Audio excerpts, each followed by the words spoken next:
Do you live with some regrets in your life? This is a topic I thought I would talk about today and is near and dear to my heart right now. But I have two sides to living with regrets, and I'd like to share them with you today. Welcome back to Pinebrook Homestead. My name is Marie. If you are new here, if you are returning, welcome back.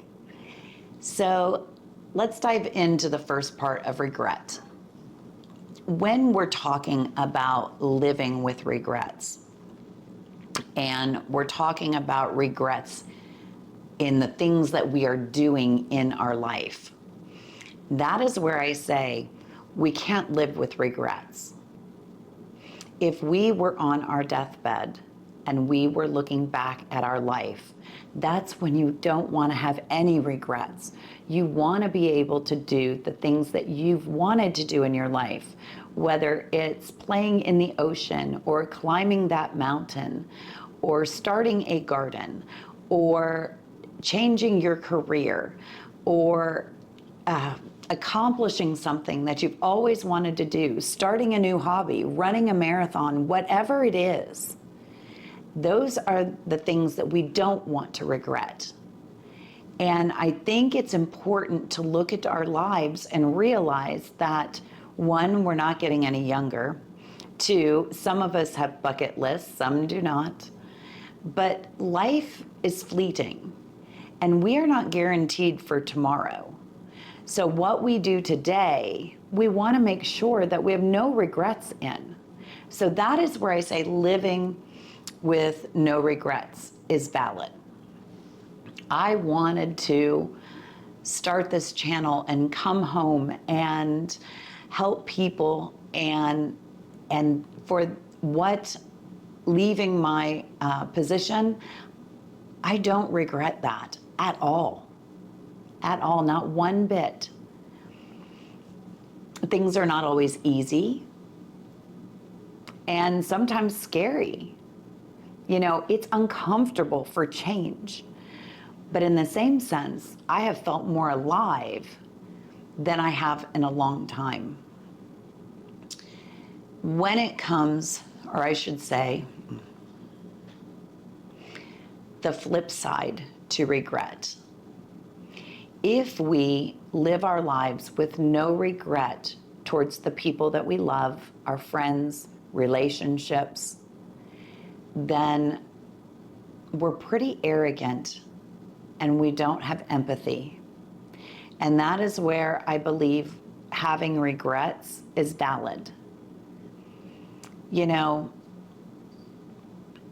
I'm that type of person that I don't like confrontation. And when something happens that hurts my feelings or I'm very uncomfortable with, I tend to stow it. And I stow it for sometimes a long time. And that does not do me any good at all. I'm like that pop bottle that you shake up and you take the lid off and it explodes. Have any of you ever exploded? Yeah. Leave it in the comments below. Let me know I'm not the only one. But unfortunately, when that explosion happens, I am very quick to speak and not think about what I'm going to say. My daughter-in-law is amazing at analyzing and weighing out the pros and cons and being slow to speak. And it is an admirable trait. It really is. I'm working at it. And, you know, my mama, Carrie, who is my Bible study friend, and she's 80 years old, she tells me that it's called shut mouth grace. So she says, when you are in those situations where you know if you're going to say something that potentially could turn bad, hurt somebody, or start an argument, you shut your mouth.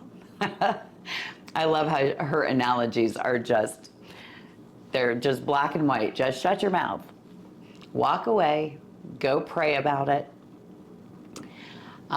When the temperature of the room or the phone call or the text message, when it comes down and you've had time to think and pray, then and only then should you say something.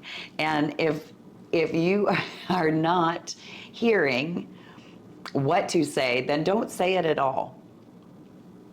And that is what Mama Carrie says. She is a wise, wise woman. And I didn't do that this week.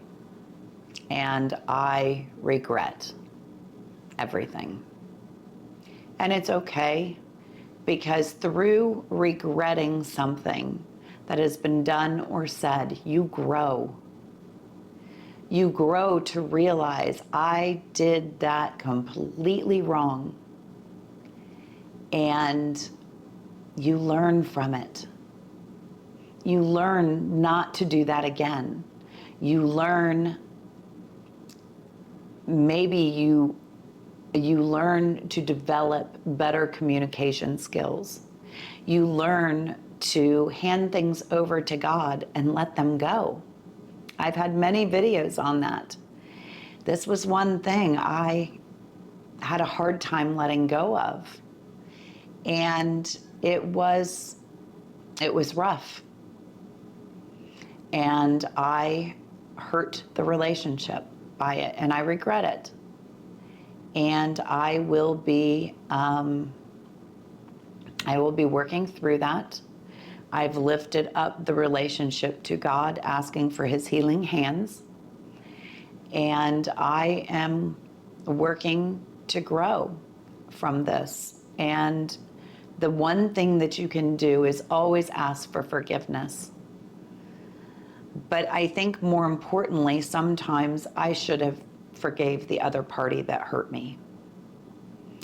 And forgiveness is hard. It's hard. But, we are forgiven every day through the blood of Jesus. And my prayer is that I will be forgiven as well. So in the end, through this talk, know that if you have regrets about your life, you've got to get out there and do them. I know change is hard, but you don't want to be at the end of your life with these regrets. I asked myself through all of this, if I had 1 year left to live, what would be the most important thing to me? My family is number one. Number one.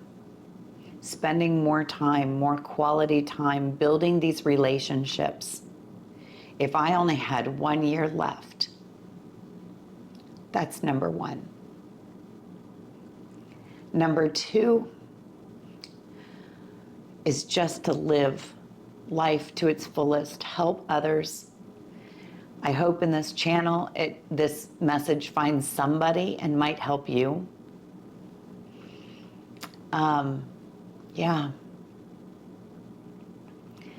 We have to live to the best of our ability.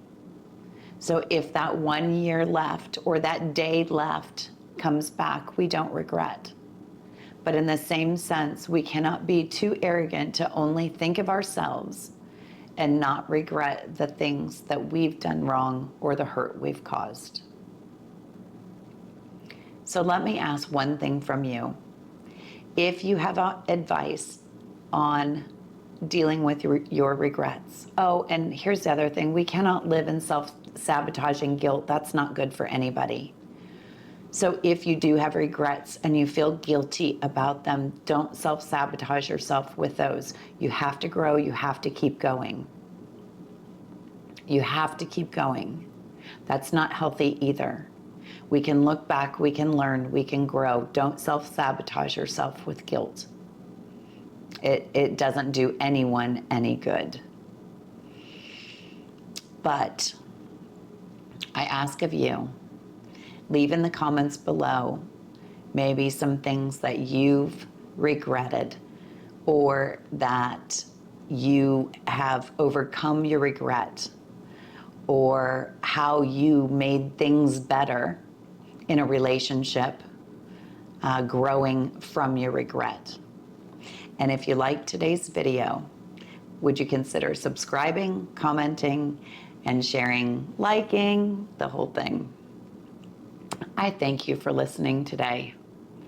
And I hope this message falls where it needs to fall. I hope that I can help you in some way. And I just thank you all for all of your support and all of your kindness. We are all walking this path of life with bumps and potholes, hills to climb, valleys to walk through. And we can do this together. Have a great day. Till next time.